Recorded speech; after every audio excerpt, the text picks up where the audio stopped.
गजाननं भूतगणादिसेवितं कपित्थजम्बूफलसारभक्षितम् उमासुतं शोकविनाशकारणं नमामि विघ्नेश्वरपादपङ्कजम्।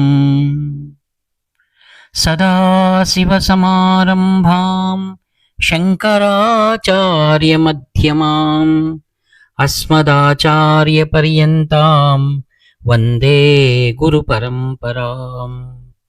अपारकरुणासिन्धुं ज्ञानदं शान्तरूपिणं श्रीचन्द्रशेखरगुरुं प्रणमामि मुदान्वहम्। देवे देहे च देशे च भक्त्यारोग्यसुखप्रदम् बुधपामरसंसेव्यं तं श्रीजयेन्द्रं नमाम्यहम्। नमामः शङ्करान् वाक्यविजयेन्द्रसरस्वतीं श्रीगुरुं शिष्टमार्गानुनेतारं सन्मतिप्रदं श्रीसत्यचन्द्रशेखरेन्द्रसरस्वतीस्वामिने नमः। सर्वमङ्गलमाङ्गल्ये शिवे सर्वार्थसाधिके शरण्ये त्र्यम्बके देवी नारायणि नमोऽस्तुते। जय नारायणि नमोऽस्तुते। ఆత్మీయులారా, భగవన్ సృష్టి ఆశ్చర్యకరంగా ఉంటుంది. లీలా నాటక సూత్రధారి భగవంతుడు అద్భుతమైనటువంటి ఆ యొక్క సృష్టి క్రమం, ఆయన సంకల్పము నెరవేర్చుకోవడానికి మనందరినీ కూడా ఒక పాత్రధారులుగా ఆయన సూత్రధారి నడిపిస్తూనే ఉన్నాడు.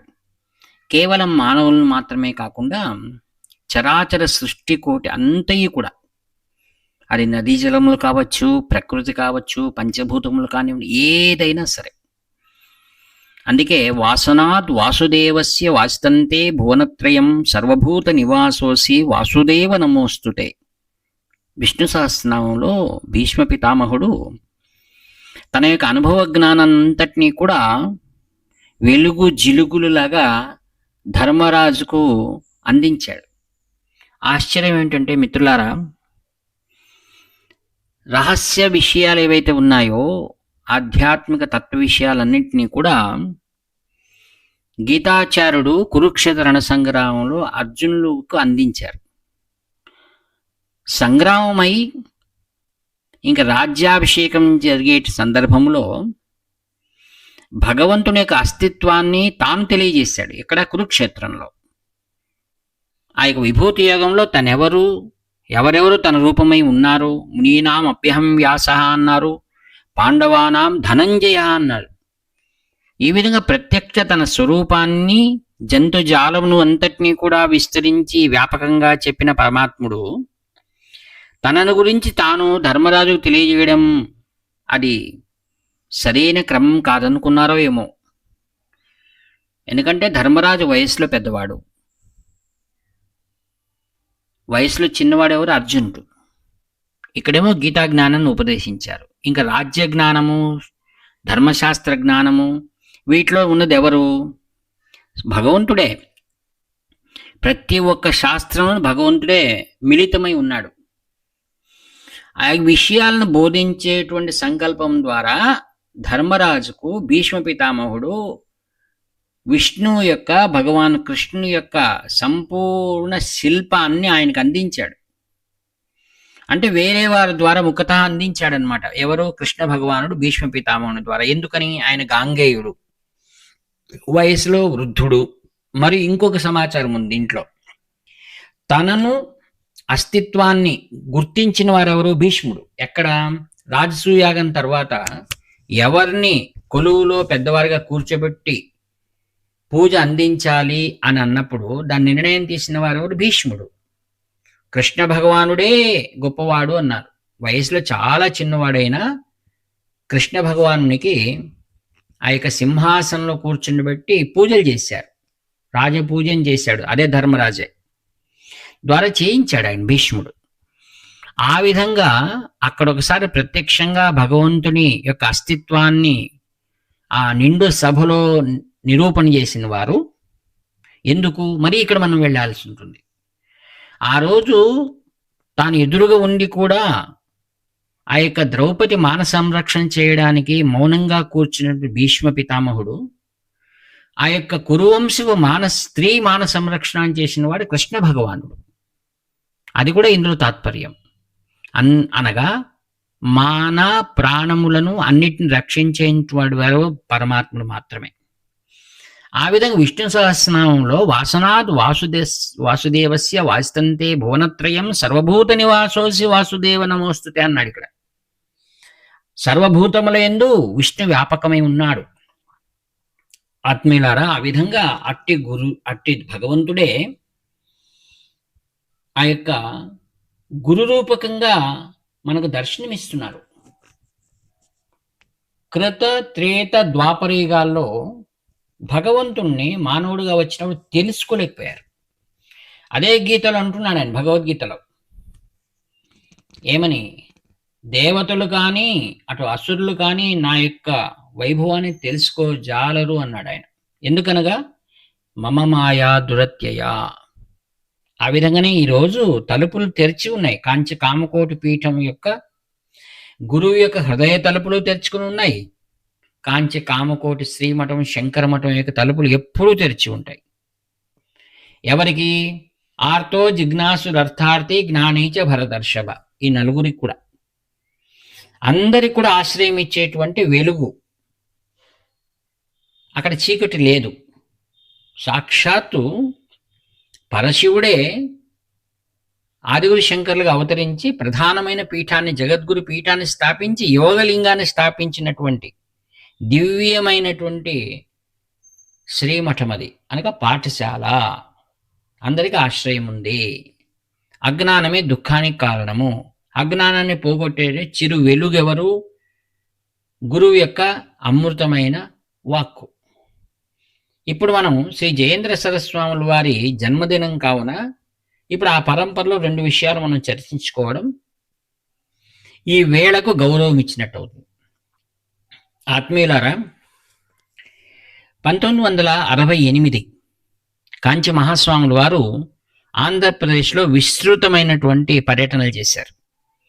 ఆ సందర్భంలో కేవలం పాద పూజలకో, మహాత్రిపుర సుందర శ్రీ చంద్రమౌళేశ్వర పూజలకు మాత్రమే సమయం కేటాయించకుండా సమాజంలో వివిధ రంగాలలో ఉన్నటువంటి వారు, విద్యార్థులు, యువకులు, వీరినందరినీ కూడా తన మనోసంకల్ప బలంతో తన వైపుకు చేసుకుని వారినందరినీ కూడా అతి ఉన్నతమైన స్థితి తీసుకువెళ్ళినటువంటి మహాసంకల్పులే కాంచి కామకోటి పరమాచార్య స్వాములు వారు. దాని నిదర్శనం చెప్పాలి. ఇప్పుడు కథ జరిగినదే చెప్తున్నాను. అక్కడ అమలాపురం ప్రదేశ్లో కాలేజీలో కామేశ్వర మహర్షి అని ఇప్పుడు ఉన్నారు ప్రస్తుత పీఠాధిపతులు వారు. వారి పూర్వనామం బెహరా ఎర్రంరాజ్. వీరు అమలాపురంలో కాలేజీలో ప్రొఫెసర్గా ఉన్నారు ఆయన. అక్కడ కాంచి మహాస్వాముల వారు ఆయనకు ఒక శివలింగం ఇచ్చారు.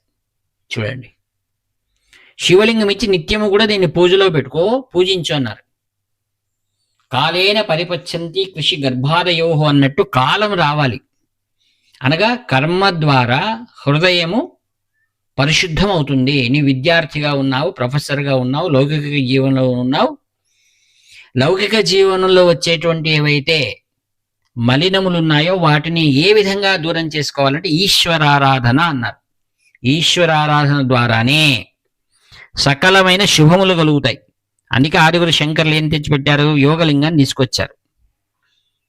ఆ విధంగా బెహరా ఎర్రంరాజు గారు మహాస్వాముల వారి యొక్క దీవెనతో పరిపూర్ణంగా నిత్యము కూడా రుద్రాభిషేకాలు చేస్తూ హృదయ గ్రంథి విచ్ఛేదనమైందంటారు కదా, ఆ విధంగా జరిగింది. ఎప్పుడు ఏం జరిగింది? అది 1995లో కాంచి మహాస్వాముల వారి తదంతే వాసుల శ్రీ జయేంద్ర సరస్వతి మహాస్వాముల వారు వీరికి సన్యాస దీక్ష ఇప్పించారు. చూడండి, ఇప్పుడు శ్రీ బెహరా ఎర్రంరాజు గారు ఏమైనారు, ఇప్పుడు ఆయన పేరు మారిపింది కామేశ్వర మహర్షి అని.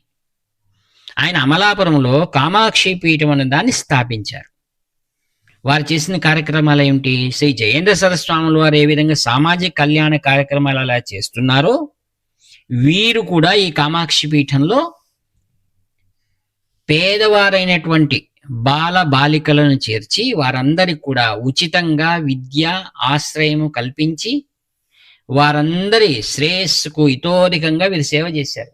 ఇంకొక విషయం, ఈ కామాక్షి పీఠం వారు శ్రీయుత కామేశ్వర మహర్షి గారు అనేకమైనటువంటి సంశోధనలు చేశారు. ఏమిటి? 6 శంకర భగవత్పాదాచార్యుల వారి పూర్వీకులు ఎక్కడి వారు అని వారు అనేకమైన గ్రంథాలు వెలికి తీసుకొచ్చారు. అందులో ఆ యొక్క సత్యవ్రత క్షేత్రం ఏదైతే అంటాం కదా మనం, ఏది సత్యనారాయణ స్వామి వారి నెలవు, ఆ యొక్క అన్నవరం, అక్కడ పరిసరాల్లోనే ఉన్నటువంటిది హంసవరం. హంసవరమే 6 శంకర భగవత్పాదాచార్యుల వారి పూర్వీకుల స్థానము. అక్కడ ఉండేవారు కేరళకు వారు వలస వెళ్ళారని దాన్ని తీర్మానించారు పుస్తకాలుగా. దాన్ని కంచి కామకోటి పీఠం వారు ఆ పుస్తకానికి ఆమోద ముద్ర వేసింది. ఆత్మీయులారా, ఈ విషయాన్ని ఒకసారి చెప్పాను. మేము కూడా 6 శ్రీ శంకరవీరేశ్వర స్వాముల వారు విజయయాత్రలో ఉన్నప్పుడు పిఠాపురం నుండి నేను కాంచీ పీఠంలో ఉన్నటువంటి ముఖ్యులైన వారితో కలిసి హంసవరానికి వెళ్ళి అక్కడ ఎవరైతే కాంచీ పీఠానికి స్థలదానం చేసిన వారిని శ్రీవారి ఆశీర్వాదాలు వారికి అందించి ఆ ప్రదేశాలన్నీ చూసి రావడం అని నా అదృష్టం. ఇక్కడ మనం తెలుసుకోవాల్సింది ఏంటంటే, కాంచీ పరమాచార్య స్వాముల వారు ఎప్పుడో వారికి దూరదృష్టి. ఈ యొక్క ఎర్రంరాజు గారు ఇటువంటి సత్కార్యాలు చేస్తారని వారిని దీవించి శివలింగం ఇవ్వడం, ఈయన మహాగణపతి స్వరూపమైనటువంటి శ్రీ జయేంద్ర సరస్వాముల వారు తమ గురువులు అనుగ్రహించిన వారిని యతీశ్వరులుగా మార్చేశారు. వారు ఈ మధ్య కాలంలోనే సిద్ధి పొందారు, ఆ విషయం వేరే. ఈరోజు అమలాపురంలో శ్రేష్టమైన కామాక్షి పీఠంలో తమ గురుదేవుల శ్రీ జయేంద్ర సరస్వాముల వారి యొక్క జయంతి ఉత్సవాలు వైభవంగా అక్కడ జరుగుతున్నాయని మీకు ఎంతో వినయంగా తెలియజేస్తున్నాను. ఆత్మీయులారా, మేము ఈ యొక్క అమలాపురానికి వెళ్ళాము. వారు చేస్తున్నటువంటి గోశాల మరియు అనేకమైన ఆశ్రమ కార్యక్రమాలు, శ్రీ జయేంద్ర సరస్వాముల వారి మనస్సంకల్పం ఏమిటి? సమాజం అందరి శ్రేయస్సు. అందుకే హోస్పేటకు వచ్చినప్పుడు హరిజనవాడ నుండినే రథయాత్ర ప్రారంభం కావాలన్నారు. ఎవరు ఊహించినటువంటి ఆలోచనలు శ్రీ జయేంద్ర సరస్వాముల వారు కైగొంటారు. అదే వారిలో ఉన్నటువంటి విశేషం, అద్భుతం. శ్రీకృష్ణ భగవానుడు ఏ విధంగా సకల జగత్తు కూడా మాయ ఉపయోగించి మాయ ద్వారానే మాయ కలుషితాన్ని పోగొట్టేటువంటి మహాపురుషుడు ఎవరు? శ్రీకృష్ణ భగవానుడు. అలానే శ్రీ జయేంద్ర సరస్వాముల వారు కూడా అంతే. ఎవరు కని విని ఎరగని విధంగా కార్యక్రమాలను నిర్వహిస్తూ అద్భుతాలు సృష్టిస్తారు. అందుకే శ్రీ జయేంద్ర సరస్వాముల వారు అంటే కాంచి పరమాచార్య స్వాముల వారు చాలా సంతోషం. ఆ విధంగా శ్రీ జయేంద్ర సరస్వాముల వారు అద్భుతమైనటువంటి కార్యక్రమాలు చేశారు. వీరి గురించి ధర్మాకృతి అనేటువంటి పుస్తకం కూడా విడుదలైంది. శ్రీ చల్లా విశ్వనాథ శాస్త్రి గారు కాంచి కామకోటి పీఠంలో ముఖ్యులు. వీరు ఈ పుస్తకాన్ని విడుదల చేశారు. కాంచి కామకోటి పీఠ శ్రీ శంకరవీర సరస్వాముల వారు వాటిని వెలుగులోకి తీసుకొచ్చారు. ఈ విధంగా శ్రీ జయేంద్ర సరస్వాముల వారు నిజముగానే ధర్మాకృతి వాడు. ధర్మం అనగా దాని నిజమైనటువంటి స్పష్టమైన నిర్దేశనం వారి జీవన విధానం మనం తెలుసుకోవచ్చు. ఇది ధర్మం అంటే. కలియుగం అనగా ధర్మం ఇలా ఉండాలి.